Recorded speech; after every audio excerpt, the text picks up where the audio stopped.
All right, so we are here with books 51 through 100 on my books read in 2020 list. And basically, I finally figured out what I'm going to do with these tiers. So at the end of the year, I always have a hard time remembering what my favorite book of the whole year is going to be. So what I'm going to do is these tier ranking lists, I'm going to take all the ones that end up in my perfection category and then rank those based against each other to really figure out what my favorite book of 2020 was. I figured that would be a much easier way. So I'm doing it as I go rather than waiting until the end of the year trying to remember everything I've read during the entire year. So anyway, without any further ado, let's get into my tier ranking. So the first book we have here is The Clockwork Prince from the Mortal Instruments series. Yeah, I don't remember what the series is called. Anyway, it's by Cassandra Clare. So I think I'm going to put that in... I think I'm going to put it in the good. While I really enjoyed the story, the whole Shadowhunters universe is kind of getting stale for me, just because I've read almost all of them and they're pretty much all the same as far as I'm concerned, like the plot lines.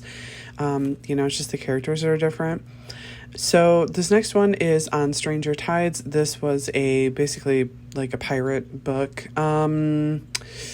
I'm going to have to go with meh, just because it was very antiquated and it didn't really satisfy me, and there was a lot of technical terms in there that I just did not understand and that were never fully explained. So yeah, I'm going to stick it in meh. So the next one is A Girl of Nightmares. This is the second book in the Anna Dressed in Blood series. I don't know. I guess I enjoyed the story. I thought it was kind of cutesy. But yeah, I'm gonna stick it in good because it was just okay. And then the next one is A Dog's Journey, and that is the second book in that series, I believe. Yeah, A Dog's Purpose. I'm gonna do A Dog's Purpose and A Dog's Journey. Both of these are absolute perfection. I absolutely adored them. Even though they are heartbreaking, heart-wrenching, yeah, they're really, really good, though. So the next one is The Raven Boys, of course, by Maggie Stiefvater. I'm going to put these in good. I'm going to put all of them. The Raven Boys, The Dream Thieves. Where's the other ones? Good Lord, am I blind? Yep, Blue Lily, Lily Blue. And there is one more. Where is it at? Oh, right here. Duh. And then The Raven King. I'm going to put those in good because I did think they were good. I wasn't like in love with the whole story. It didn't captivate me. It was definitely a YA thing. So yeah, we'll go with that. So this one, I think this is Sense and Sensibility. I can't even see it. It's too tiny. Yeah, I think this one is Sense and Sensibility. I'm going to put this in meh, because again, the language is really, really antiquated. Not really a huge fan of it. It was just kind of meh. And then Pride and Prejudice, I'm going to put that in amazing because I did enjoy the story of Pride and Prejudice. Again, it is very antiquated because it's Jane Austen, but it was still a pretty good story. And then this one is Mansfield Park. I am also going to put that in meh because Mansfield Park, I thought the first half of it was extremely boring and I could have completely done without that story. So yeah. So the next one is The Fault in Our Stars by John Green. I'm going to put that in amazing because I did think it was a good story, but it definitely was not my favorite. The Other Queen by Philippa Gregory. If I have to put that somewhere, I'm going to put it in trash. I did not like the story. I did not care for the characters. The only good thing about it was that I buddy read that with Berna, and we enjoyed the experience, but not necessarily the book so much. So the next one is Hollow City, which is book 2 in Miss Peregrine's Home for Peculiar Children. And that, I think I'm going to stick that in good, along with Library of Souls, which is book 3. I thought it was a decent continuation of the story, but it just wasn't one that really, captivated me too much. So the next one is Three Dark Crowns, and I'm sorry, but I'm putting this in trash. I just did not care throughout the whole story. It didn't do anything for me. It bounced around between the characters. None of them were likable. None of them were relatable to me. So I just was not intrigued by that at all. So the next one is A Wolf by Wolf by Ryan Groudon. I am putting that in absolute perfection. That was, I absolutely adore that book. So yeah, where is the second one? Oh yeah, Blood for Blood. I am putting Blood for Blood in amazing because I did not think it lived up to the first book standard. But yeah, those were both pretty good books.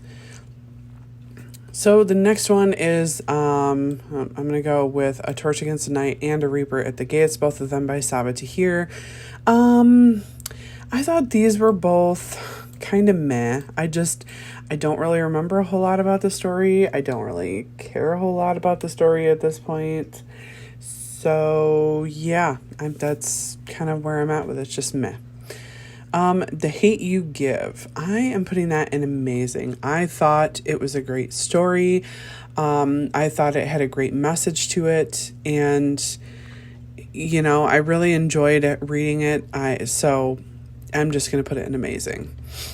So the next one is Philippa Gregory's The Last Tutor, and this one, I'm just going to put this in meh, because this one was also a slog to get through of hers. I don't understand what's with her writing lately. I just can't get into it. And where usually she used to be one of my favorite historical fiction authors, but I'm thinking not so much anymore. Okay, so the next one is The Arrangement. And there's two different arrangements on here, and I remember which is which, sadly, but I can't remember the authors. So this one is, this one's good. I'm going to put that one in good, because I thought it was a decent story. I just, I could take it or leave it. This one is, of course, Black Beauty by Anna Sewell, and that is going in perfection because I absolutely love that story, and I love the message, so that's where it's going. Dry by Neal Shusterman. I'm gonna put that in good also. It was decent once I actually got into the story. I really enjoyed it. I thought it was honest, and it's something that could happen, so yeah, we'll put it there. Okay, so these next two, Dark Triumph and Mortal Heart, I'm gonna put those in amazing because I thought they were good, but some of the things I did not think were so good in there, so yeah, I'm gonna put that there. Let's see, Blood Witch, which is the third book in the Witchland series, that I am going to put in amazing because I did thoroughly enjoy that. And I think I'm actually going to put To Wind Witch and Truth Witch there too. I thought they were great. I didn't think they were like 100% perfect, absolutely die for. So this version of The Arrangement, I'm also going to put that in good because I thought that story was pretty decent too, and the plot twist was really good in there. And then we have The Merciful Crow. This one, I thought this one was amazing. I wouldn't say it was perfection, but it was definitely amazing. I really enjoyed the characters. I really enjoyed the storyline. I thought it was quite different from anything that I had read before, so yeah. Oh boy, and the next two is A Curse So Dark and Lonely and A Heart So Fierce and Broken, and these are going in trash. I was not a fan at all of these. I know they're very much beloved on BookTube, but I'm just not a fan, so yeah.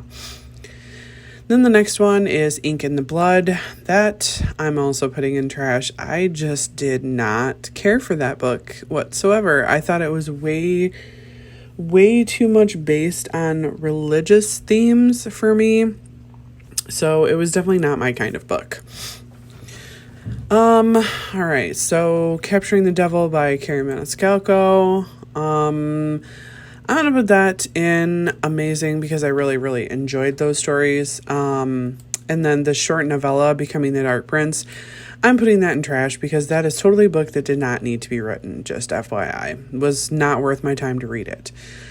I think this is Fallen by Benedict Jaka. I am putting that in amazing because I love that story. A Good Girl's Guide to Murder. Again, I'm putting that in perfection because I absolutely loved that book. Good Girl, Bad Blood. Again, I'm going to put that in amazing because I don't think it lived up completely to the first book. But yeah, it was still really good. So the next one is Elizabeth Gilbert's City of Girls. That one, I'm just going to kind of put in meh. I just thought it was like just a general storyline. I don't know. I just don't really get this whole contemporary novel talking about historical fiction. I don't know. It's just not my jam. So I'm going to stay away from those in the future, hopefully. So the next one is Red, White, and Royal Blue by Casey McQuiston. That is also going in amazing. I would give it a perfection except for the perfunctory, sex-crazed boys in there. I mean, like, every time they met each other, they were ripping each other's clothes off. It just got to be a little bit too much. It's like, I know teenage and young adult boys have hormones, but goddamn, really? So, yeah. So this next one is the Catherine Howard book by Alison Weir. That one I'm just going to put in meh, because I just didn't really care for it. It just got really repetitive after a while, so not a huge fan.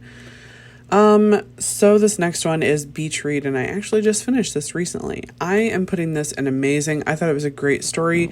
It really captured my attention. I devoured it in a very short period of time. Do I think it was groundbreaking work? No. But I definitely don't regret reading it. It was a great love story. But for a book that says it's not a love story, it really ends up being all about the love story. So I was a little disappointed in it at that. So then there is A Lovely War by Julie Berry. I'm putting this in meh because I just didn't, I don't know. I just wasn't very into it, I guess. It was, all these interludes with the gods and then these two different love stories and then like hinting at things that we never actually see in the book. It just got to be a little bit too much. So, it just wasn't for me, I guess. So the next one is The Anti-Virginity Pact by Kate Wismer. If you guys don't know, she is actually a booktuber/authortuber. And she's, this is her first actual novel. But I really, really enjoyed this one. I would say it's amazing. I thought it was really, really well done. I enjoyed the storyline. I enjoyed the characters. So yeah, I'm putting it in amazing.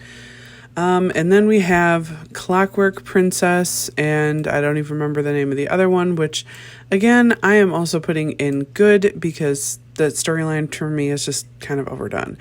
And then Anna Dressed in Blood, I'm going to put that in amazing because I did like reading Anna Dressed in Blood. I just didn't think it was, the greatest story ever told. So, yeah. All right, so here are books 51 through 100 on my 2020 list of books that I have read. And I guess that's all I have for you. Thank you so much for watching my video. I upload every Wednesday and Saturday, and I would really love it if you would like, comment, and subscribe my videos. Have a great day.